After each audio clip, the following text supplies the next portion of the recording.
Hello everyone, and welcome to the next episode of Film Fights. I'm especially excited for this one, as I got to talk about one of the most popular film series, Star Wars. It's been so long since I got to dig into one of these. Episode 2 actually. Back when my editing was far more raw, and the comedy consisted of constantly playing the jellyfish jam from SpongeBob.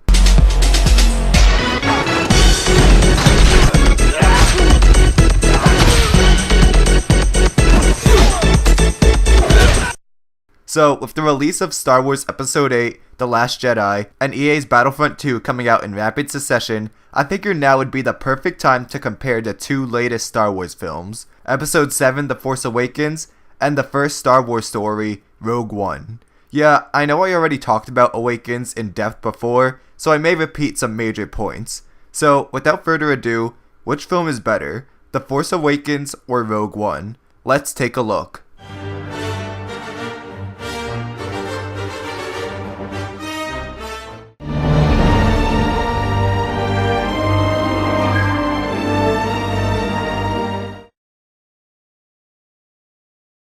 Starting with The Force Awakens because it came first.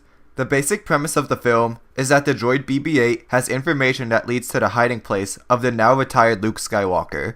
With that information, the Resistance can find him and use his help to fight the remnants of the Galactic Empire, a cult called the First Order. So naturally, the First Order wants to keep the Resistance from getting the information out of BB-8. Rey, a scavenger who finds BB-8, and an effective stormtrooper, FN-2187, get caught up in the fight against the First Order. The story and plot is very similar to the original Star Wars. It follows a couple of the same beats and turns in the story. There are both droids that hold vital information that the enemy wants. The main protagonist comes from a desert planet and joins after the villains attack their home. And the climax revolves around defeating a planet-destroying weapon with X-Wings. Some really dislike the immense similarities, but I don't mind too much. The simple and familiar story gives more time to focus on the characters and introducing a whole new world. But on the other hand, this is the fourth Star Wars movie where the ending revolves around destroying a giant space station, so that did get pretty old. Rogue One, on the other hand, is about an angsty tween named Jyn Erso. Does she drink a lot? Is that why they call her Jyn? As a girl, her mother gets wasted and her father captured by the Empire and one of their lackeys, Krennic. Her father, Galen, is a scientist whose talents are required for the construction of the Death Star. After losing her parents, Jyn joins rebel extremists led by Forrest Whitaker's character, Saw, and gets ditched. That part we don't even get to see and is only told through exposition, but whatever. Anyways, Jyn's father, Galen Erso, becomes the lead engineer for the original Death Star, and the rebellion is desperate for more information about it, and yada yada. We all knew the entire plot to this thing before it was even out. Every Star Wars fan knew the ending the whole time and had to slog through an uninteresting first half to get there. The protagonists meet up, they find Saw, there's this weird mind-reading alien thing, and we're told exposition and... what happened? Are they going to steal the plans yet? But in all seriousness, the first half is discombobulating. There's so much jumping around from planet to planet, and new characters and plot points are being introduced rapidly. There's no time for anything to breathe. 1 second we're on Jim's homeworld, then we're on some trade outpost, then we're on Jada, then Yavin, then Jada, all in the first 15 minutes. The story as a whole needs a lot of polishing and tightening up. I feel like a lot of the sloppy and choppiness of Rogue One has to do with the editing. Clearly, it seems like the final product is pretty different than the original intentions. We see a lot of this from the advertising. Remember the TIE fighter encounter that got cut? Or the stormtroopers in the water? And didn't it seem like Saw would have a more prominent role? Usually I like to be objective and leave the movie's circumstances out of my view of the film itself, but when there's a lot of clutter and sloppy storytelling, you can't help but connect the dots to problems in the editing room. Both stories have been told before. The Force Awakens is a rehash of the original, and Rogue One is a prequel, so we already know exactly what's gonna happen.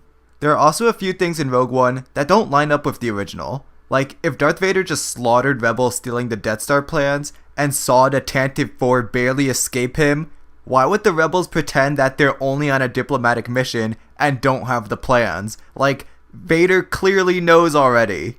There's no point in hiding it. And also, if Galen Erso purposefully put a weakness in the Death Star, why would he make the opening so impossible to hit that only through the power of the Force is one able to exploit it.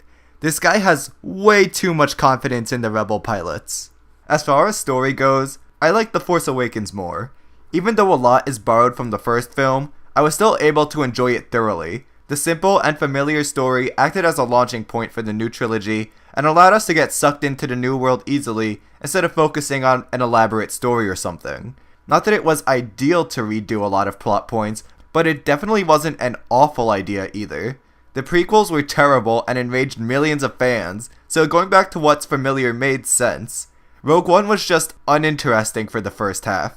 It's not until it gets to what we know that we actually start enjoying the story, but then we already know what's happening, so it's a lose-lose situation. The characters in Rogue One are like, what's a good simile? They are like dinosaurs.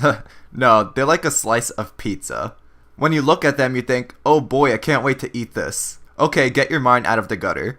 Once you eat it, you're not left satisfied. You want more. On paper, yeah, they look like they'd be awesome characters, but after seeing the movie, it feels like you haven't seen nearly enough of them to care. Take Cassian Andor. He's a rebel who's been fighting the Empire since he was a kid, and admits to doing a lot of shady things to help the rebellion. We get to talk about the grays of war instead of just portraying heroes and villains, and maybe even the ethics of having child soldiers, but when you get down to it, it feels empty. There's certainly not enough of him to care. We see him kill a guy after receiving information, and then he gives some exposition of his past. The same basically goes for everyone else. Jin, the defective pilot, Donnie Yen's character, and his friend, K2SO, you don't really get attached to any of them. So it's bad when they all die, and I'm not caring about any of them. Except maybe Donnie Yen and his friend, because they're easily the most interesting, even though we know pretty much nothing about them.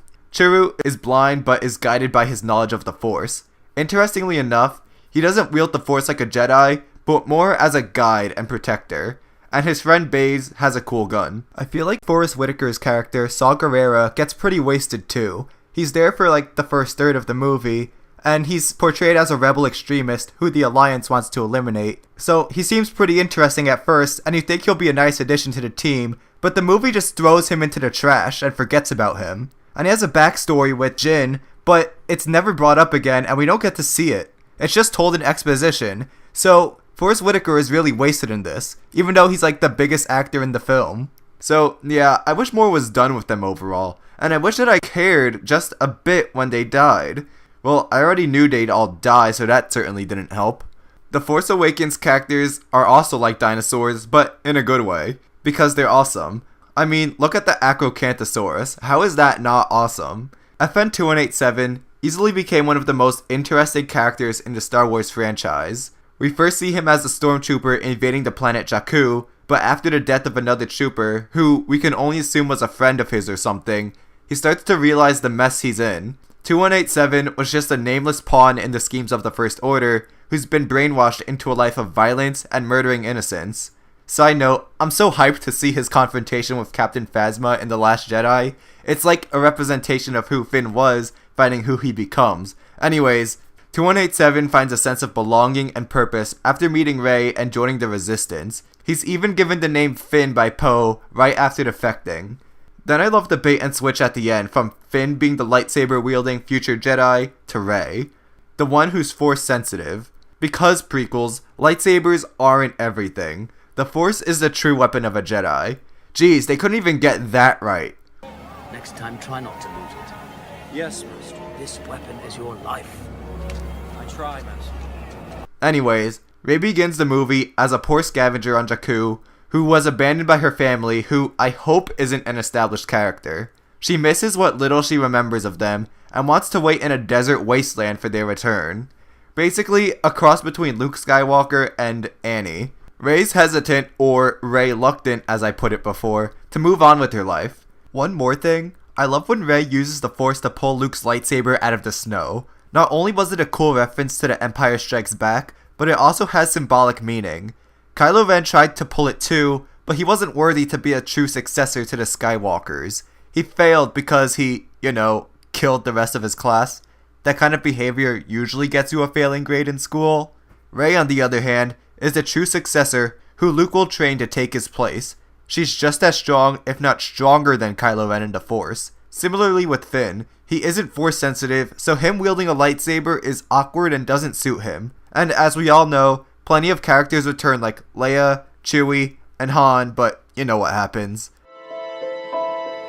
How can you see into my eyes like open doors? They don't take too much of the screen time, but they're a fun addition to the team. Loved it, loved it. Kylo Ren, man. So good. After the events of Return of the Jedi, Luke set up his own Jedi Academy, with Han and Leia's son Ben being the most promising student. After being seduced by the dark side and siding with Snoke, Ben becomes Kylo Ren and slaughters all the other students. Come on, man, try something new. Anakin's already been there, done that. Ren is inspired by the work of his grandpa and tries to live up to his legacy by killing, conquering, and punning. Be careful not to choke on your aspirations, Director. He desperately tries to live up to Vader's legacy, and whenever he fails, he goes into a fit. And this leads to some really funny scenes. As Rey puts it, he'll never be as great as Darth Vader. Perhaps this is commentary on The Force Awakens itself, a sequel trying to follow in the footsteps of its predecessor that's so awesome, and murdering the remnants of what comes between. Also, Ben can feel both sides calling to him. He's living in darkness, but feels the constant pull of the light. He's torn between the two, and having his father as a physical representation of the light calling him back allowed Kylo to silence it. I love the use of color here. He goes from half blue, half red, to full red as he murders Han. The main antagonist in Rogue One is the director of the Death Star's completion, Orson Krennic. But seriously, is anybody gonna remember this guy after the movie's over? No, they're not. He's a typically mean British Imperial officer. He's not bad by any regards, but really, this is it? Even the prequels had more memorable and interesting villains. However, I do like the conflict between him and Tarkin, who's taking over Krennic's work and all the credit. And when he looks up at the Death Star, his own creation being used to kill him by Tarkin, who's taken his work, that was really good. Besides that though, he's pretty generic and you're not going to care about him too much. Who we really wanted to see was Darth Vader. I mean, he's in it briefly, and even in his short screen time, gets the best scene in the entire movie, which is pretty sad. The best scene goes to a character from other movies. It's awesome, but I wish I saw more of him, because what we got instead just isn't that good. Now of course, how could I not talk about Grand Moff Tarkin, previously played by Peter Cushing in the first movie? Perhaps you've heard of the controversy surrounding his character. Is it okay to literally reanimate people with the use of CGI, or should the movie have taken a different approach when showing the character? For me personally, I think they should have done what Revenge of the Sith did. Have a Tarkin look-alike stand in the background for a brief moment just to acknowledge his existence. Rogue One using a CGI face and another actor's voice feels kind of rude to me. When making movies, actors sometimes give a lot of good input and ideas on the lines and how to portray the character, like in this classic scene.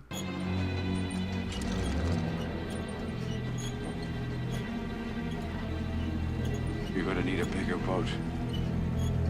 And this classic scene.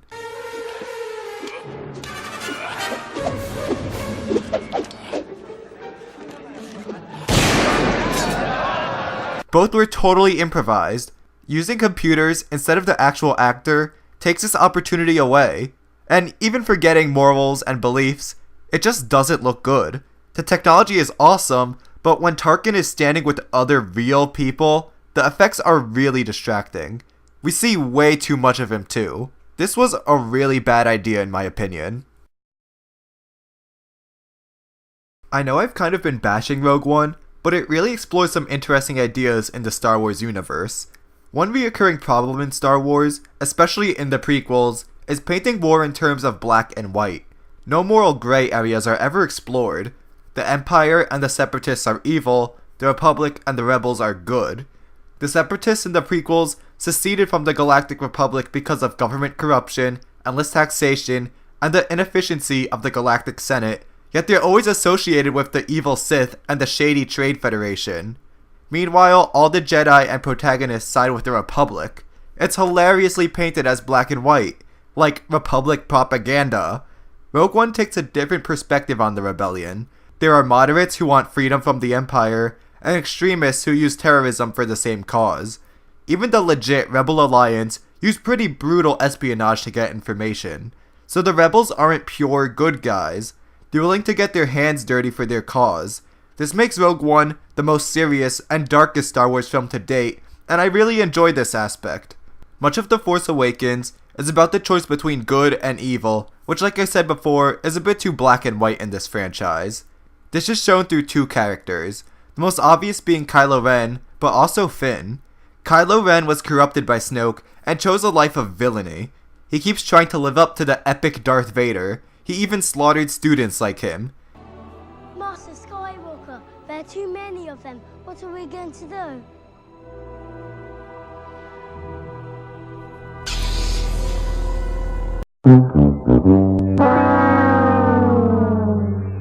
Even though he's gone really far down the toilet, Ben still feels called by the light, but consciously makes the choice to reject that calling and continue down his dark path.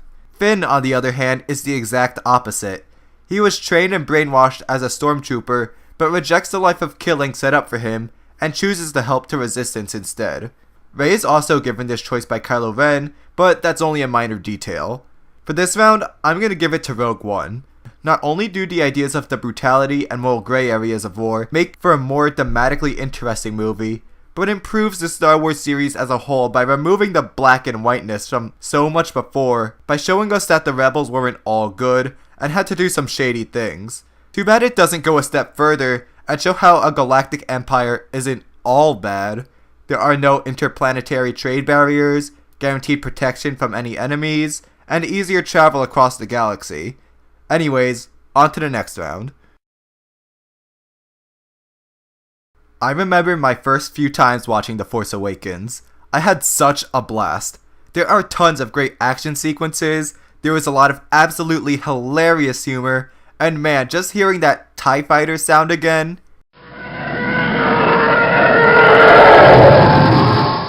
There's so much to love throughout the film. The initial battle on Jakku, the escape from the First Order, the Millennium Falcon sequence, the list goes on and on and on. It all looks, sounds, and feels amazing. I especially enjoy the ending battle with Rey and Finn fighting Kylo Ren. It was less of a fight and more of a survival situation. Rey is frantically running for her life. It's intense. Unlike the prequels where everything feels like a dance, this felt like a real fight. Every lightsaber swing has so much weight and impact. Again, nothing like this.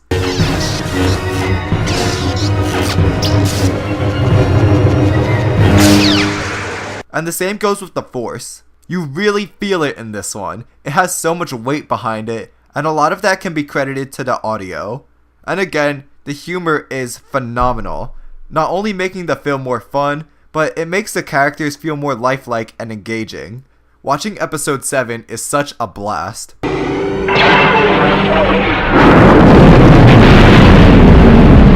Star Wars Rogue One is a pretty mixed bag when it comes to the action. Again, going back to the first half and second half divide, the beginning has some action in it.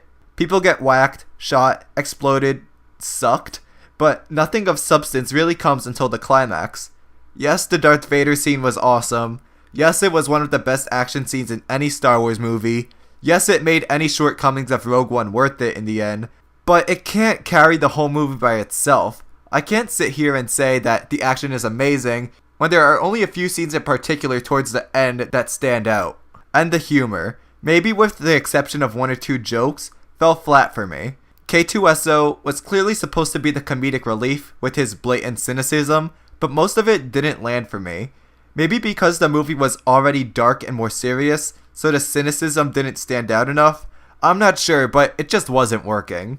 Some may disagree, but I think The Force Awakens has better action and is more engaging overall. Yes, Rogue One has the amazing scene, but you have to slog through a lot to get there.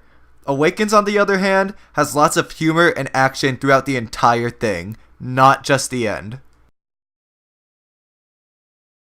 Personally, I enjoyed both Rogue One and The Force Awakens. Even though I think there's a definite winner, I still recommend watching both. For neither one of them did I leave the theater disappointed by any stretch of the imagination. But in the end, there's only one winner. So the better recent Star Wars movie is The Force Awakens. Although I like the new take on the Rebel Alliance and the more war movie feel of Rogue One, Awakens is significantly better in so many ways. The characters are more engaging, interesting, and explored. Kylo Ren is a great villain that provides self-aware commentary on living up to an ancestor.